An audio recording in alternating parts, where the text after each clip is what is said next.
Mes visi norime džiaugtis gražia šypsena, bet kad tai galėtume daryti, reikia savo dantimis pradėti rūpintis nuo pačio pirmo danties, o tai jau yra tėvų atsakomybė. Tai pakalbėkime turbūt daugiau apie dantų priežiūrą šiandieną.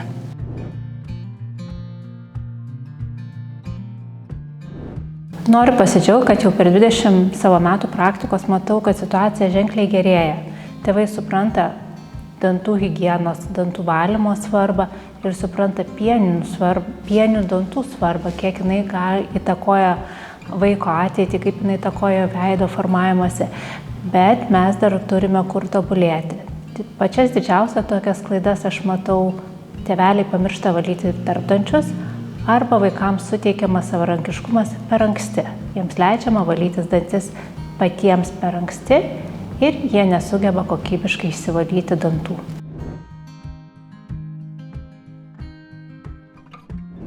Geriausias pavyzdys vaikams yra tėvai. Tai jeigu šeimoje tai yra visiems svarbu, bus ir svarbu ir vaikams. Na, jeigu mes nerodom teisingo pavyzdžio, valgom čipsus, nesivalom dantų, dar išgeriam kokios kolos jiems matant, tai turbūt sunku tikėtis, kad jie patikės mūsų žodžiais ir eis ir valytis tos dantų, jeigu to nedarysime. Vaikai patikės tada, kai tai darys ir tėvai.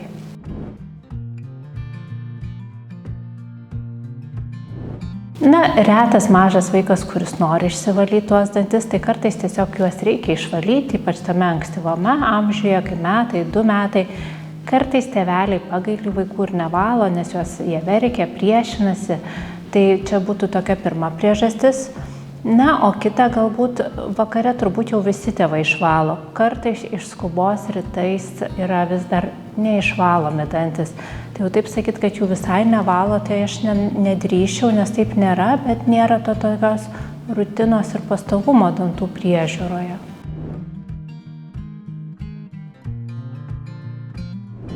Pradžiai turbūt nesivysto nuoseklus įprotis. Kai ką išmoksime vaikystėje, mokėsim visą gyvenimą. Kaip grįžus namo nusiplaut rankas, tai jeigu mes to nedarome pastoviai, mes neišugdom įpročio, kuris jau nebūtų svarstomas, daryti ar nedaryti.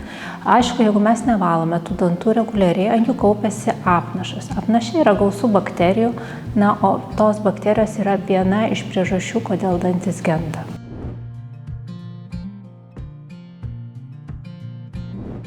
Tai turbūt dažniausia vaikų amžiuje yra ėduonis.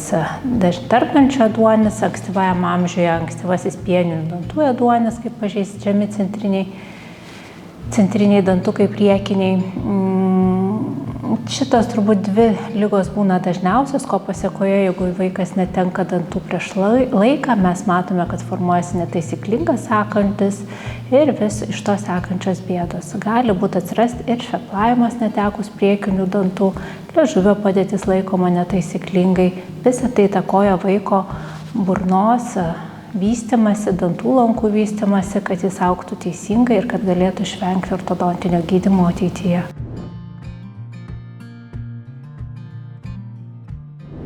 Taip, tikrai dažnai tenka gydyti ankstyvai pienių dantų ėduonį, kuris yra tikrai sudėtingos jo gydymas vien tik dėl mažo paciento amžiaus, kai reikia taikyti bendrą neutrą ir jau dantis atstatinėti vainikėliais.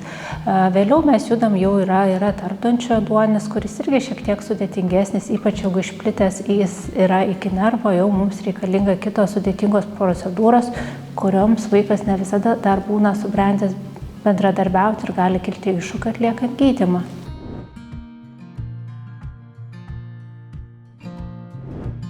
Tikrai taip, ir dar būna, kad pieninių dantų neskauda, kai vieną nepaskambina rytą, kad vaikas nemiega, verkia ir nežino, ką daryti.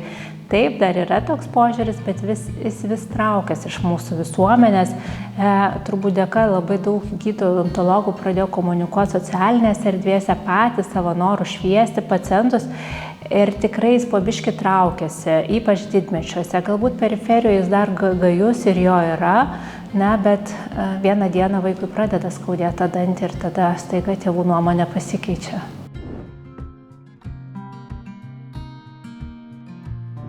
Tai turbūt šiek tiek kartosiuosi, bet svarbiausia yra teisingas tėvų pavyzdys. Pradėkime nuo savęs, turėkime teisingus įpročius ir juos ugdykite vaikams. Vaikus sudomint galima, tai yra labai daug visokių knygučių kartu skaityti, galima rinkti lipdukus, kad motyvuoti juos, susiras kažkokią motyvacinę sistemą, kiekvieną savo vaiką pažįstame geriausiai ir galim pritaikyti, kas jiems tinka. Ir rinkoje yra labai fainų garsinių šepetėlių, kurie turi savo appsus, yra įtraukus, kur švariukas bėgioja ir padeda tau valytis dantis. Tai tų priemonių yra, tik reikia būti nuosekliams.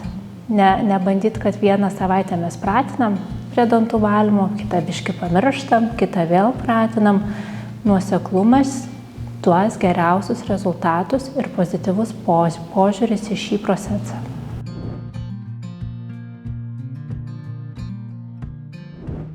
Gal prievarta ne visai teisingas žodis čia būtų, bet kartais tikrai, jeigu jau viską išbandėt ir nieks nebevyksta, kartais reikia palaikyti ir išvalyti tos dantukus. Tai yra minutė, 2 tikrai įmanoma. Vis tiek tai daryti švelniai, nepykt ant vaiko. Kaip ir pampersą kartais keičiant vaikas verkia, bet mes nepaliekam jos su to nešvariu pampersu.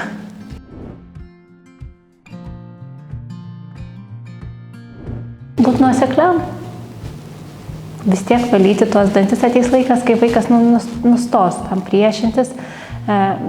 Reikia turbūt pasverti, kas geriau, ar tas nemalonumas 2 minučių išvalant dantis, ar visas sudėtingas gydymas, ypač ankstyvam amžiui, nes dažniausiai nieks neveikia ankstyvam amžiuje. Tai yra iki 3 metų, yra sudėtingiausias tas etapas, kai labai sunku susitarti su mažiukais, jie nenori valytis. Tai yra ir specialios tokios pozos, kaip galima savo pasiguldyti vaiką šiek tiek tarp kojų, jų švelniai mobilizuoti ir greit išvalyti dantukus atkėlus lūpą. Tai nebijokit, valykit ir pasverkit pasekmes, kas bus, jeigu mes tų dantų nevalysime.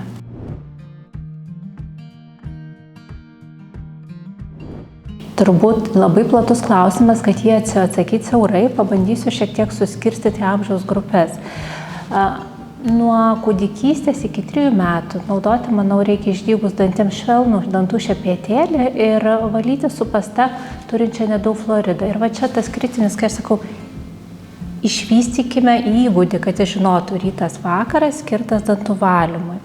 Augant vaikui, jau tokiam pereinant iki darželinuką, iki mokyklinį amžių, nepamirškime jau, kad turim valyti ir tarpdančius. Dantis šiek tiek suvažiuoja, susiglaudžia. Ir iš šitų vietų jie labiausiai greičiausiai genda. Individualiai su odontologu, kuris prižiūri jūsų vaiką, reikėtų pasitarti, kiek fluorido turėtų būti pastoje, nes kiekvieno vaiko poreikiai individualūs. Vienam gali jau čia šitam amžiaus tarpsniui reikėti daugiau, kitam vėl prie tos mažesnės. Esant poreikiu jau galima nuo 3 metų naudoti garsinius, ar kitaip elektrinius šepetėlius. Jie vaikai dažnai mėgsta, jie yra interaktyvūs, įtrauklūs. Tai čia irgi vienas iš būdų būtų labiau pritraukti prie to dantų valymosi. Kas dar svarbu žiūrėti, ar pakankamai vaikas skysčių vartoja, kad būtų iš ko ta seilė skirtusi. Ar turi mitybos režimą, ar dažnai neužkandžiauja. Ir dar noriu pabrėžti, kad labai svarbu, kad šitame amžiuje mityba būtų gausi baltyminio maisto, maisto turinčio skaidulų, vengti maisto gausaus angliavandenių. Augant toliau jau vėlgi viskas keičiasi, dažniausiai nuo 6 iki 12 metų fluorido pastoje mums reikia turėti šiek tiek daugiau, apie 1450. Valome dantis 2 kartus dienoje, nepraleidžiam aišku tarpdančio, bet čia jau ateina klausimas, kada vaikui atiduoti savarankiškumą. Nes dažnai tėvai jau kaip jie išeina į mokyklą, tas vaikas ir paleidžia jį patį valytis dantis. Tai aš sakyčiau, šiame tarpsnėje nuo 6 iki 12 metų dar tegu vaikas valosi pats rytais, bet vakarais tegu padeda tėvai iki kokių 10 metų. Jau kai vaikas rašo gražiai, mes jį galime savarankiškai paleisti vieną, valytis dantų, bet karts nuo karto pasižiūrėti, kokia ten ta situacija. Ir turbūt pats sudėtingiausias yra paskutinis amžius, paauglystėje, kur jau mes turim ir šiek tiek atsiranda visokių žalingų pas vaikus, gal ne vaikus, pas paauglius įpročius, vaisvandenių dažnas vartojimas, užkandžiavimas visokiais čipsais, kur sunku sukontroliuoti, nes jie vis savarankiškesni. Dar norėčiau kaip pavojų burnos sveikatai ir ne tik burnos sveikatai skirti veipinimą, kuris irgi šiame amžiaus tarpsnyje atsiranda ir yra ganėtinai nepalankus burnos ir dantų sveikatai. Taip pat šiame amžiaus tarpsnyje yra nešiojami breketai, atliekamas tas vadinamas ortodontinis gydymas, tai jau kas praeina šitą ortodontinį gydymą, siūlyčiau įsivesti irigatorius į savo dienos rutiną, bet nepamiršti, kad irigatorius nepakeis siūlo, tai yra papildoma priemonė, kas nešioja įvairias plokšteles ar kapas, reikėtų nepamiršti, kad jos irgi reikalauja labai tokio individualaus priežiūros, kaip ir dantims, kapas turėtų arba plokštelės būti plaunamos ultragarsiniai voneliai su specialiom priemonėm, kad jos nepataptų bakterijų namais ir ten nesidaugintų.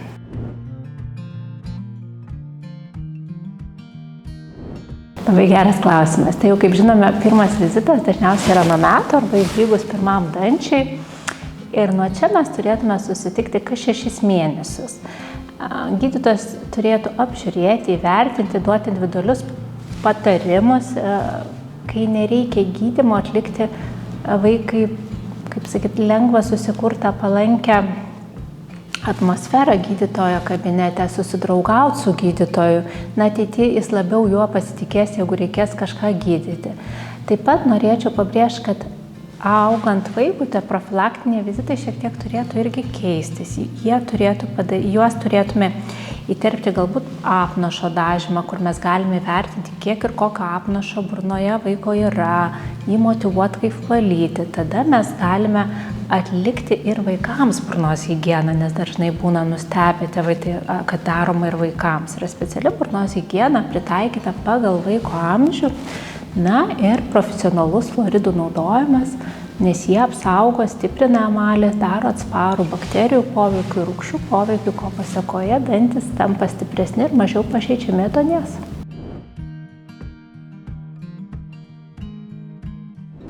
Mums dažnai meškos paslaugą padaro tėveliai, kurie sako, kad jeigu tu nesivalysi dantų, tai eisi pas dantų gydytoją ir ten bus viskas tau skaudės, bus blogai. Tai aš norėčiau paprašyti to nedaryti, nes mums tada reikia atstatyti savo reputaciją ir kartais ne visada pavyksta, tai pradžiai negąsdinkit vaikų. Rinkoje tikrai daug yra gražių knygučių, gražių filmukų apie tą ėjimą pas gydytoją, kad vaikas šiek tiek nusiteiktų. Aptart, kad reikės pabūti išsižiojus, pažiūrės su veidrodėliu. Daug žaisliukų yra, kur galima imituoti apžiūrą. Bet kaip ir svarbiausia, turbūt ateity, kol nėra problemos. Ir žingsnis po žingsnio gydytojas pripratins tą vaiką. Aišku, jau negalim kalbėti apie pratinimą, kai vaikui skauda arba yra ūmi būklė, tada ir gydymas sudėtingas ir tos patirtis dėja būna ne visada malonios. Ta draugystė taip ir užsimės. Vieną dieną vaikas pradės jaustis komfortiškai ir supras, kad čia nieko blogo nevyksta, kad aplinka dažniausiai būna sukuriama vaikų kabinetuose graži, vaikiška, turim filmukus daugelis gydytojų. Tai tiesiog yra laiko tarpas, ko jis pradės jaukiai jaustis ir atsipalaiduos.